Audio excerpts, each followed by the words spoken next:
Karibu kwa mara nyingine tena mtazamaji wa The World News katika kipindi hiki cha ulimwengu wa siasa. Mimi ni Adam Hussein.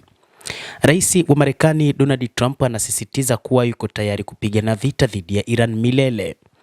Lakini siku chache tu baada ya pambano hilo, wengi wa wale walio karibu naye tayari wana hamu ya kutoka katika vita hivyo. Washauri wake wanamtaka rais huyo aachane na mpango wa vita hivyo na kufanyika mazungumzo ya kumaliza vita hivyo. Lakini Donald Trump, rais wa taifa hilo la Kimarekani, anasema sasa lazima ahakikishe mipango yake inatimia. Tayari moja kati ya mpango wake umeshatimia: kumuua kiongozi mkuu wa serikali ya mapinduzi ya Kiislamu ya Iran na makamanda wengine wa ngazi za juu.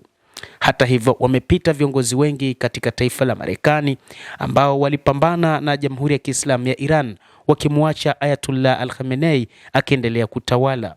Lakini sasa yeye ndoto zake zilikuwa kumuua kiongozi huyo, na amefanikiwa, kama ilivyokuwa kwa rais wa zamani wa Marekani Barack Obama kumuua Osama bin Laden. Hii imewekwa katika historia mpaka sasa. Shambulio la Marekani dhidi ya Iran limezua hofu miongoni mwa wasaidizi na washauri wa Trump kuhusu matokeo ya kisiasa ya kuingizwa kwenye vita vya muda mrefu visivyokuwa na mwisho wa wazi na wasiwasi mdogo kutoka kwa umma, kulingana na watu kadhaa wanaofahamu suala hilo.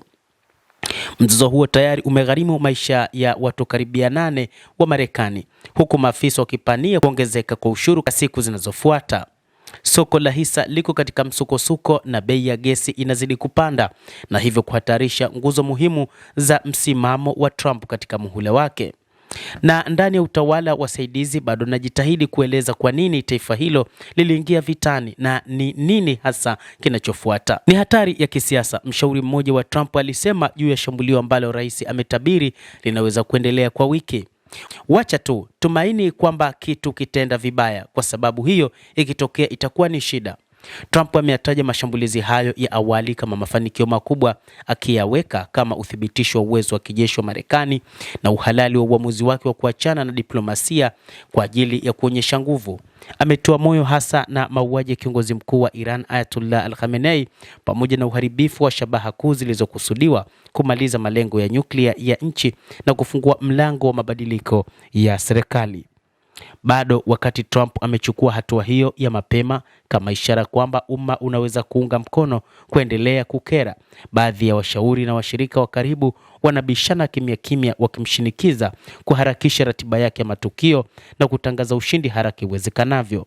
Vita na Iran havipendwi sana katika upigaji kura wa mapema, huku wapiga kura wakihofia msukosuko mwingine katika Mashariki ya Kati na hawako wazi juu ya malengo ya utawala. Pia imesababisha mgawanyiko kati ya watu mashuhuri katika vuguvugu la Make America Great Again lililojengwa kwa sehemu juu ya kiapo cha Trump cha mwaka 2016 kuachana na sera iliyoshindwa ya ujenzi wa taifa na mabadiliko ya serikali, ikichochea wasiwasi kwamba msukosuko unaweza kuenea hadi msingi mpana wa rais wa Marekani Donald Trump. Hata hivyo, hii inaonyesha ujumbe wa machafuko. Maafisa wa Trump waliongoza mashambulizi ya wikendi walimwonya rais kwamba kugonga Iran kunaweza kuleta athari za kisiasa zisizotabirika, wakisisitiza kwamba ni ngumu kubaini jinsi mashambulizi hayo yatatekelezwa kwa muda. Watu wanaojua suala hilo wanasema Trump aliamua kusonga mbele hata hivyo, na wakati yeye binafsi amepuuza hisia hasi za umma kama zisizokuwa na maana, wale walio karibu naye wamejitahidi kwa siku kujenga na kuuza sababu iliyochochewa ya shambulizi hilo. Lakini bado hakuna mantiki ya kuelewa kwa nini serikali ya Marekani imeamua kuingia vitani dhidi ya Jamhuri ya Kiislamu ya Iran. Mtazamaji wa The World News, endelea kutufuatilia, lakini nikusihi usisahau kulike, usisahau kucomment, kadhalika usisahau kusubscribe channel yetu hii upate habari hizi kwa mapana kupitia The World News. Jina langu ni Adam Hussein.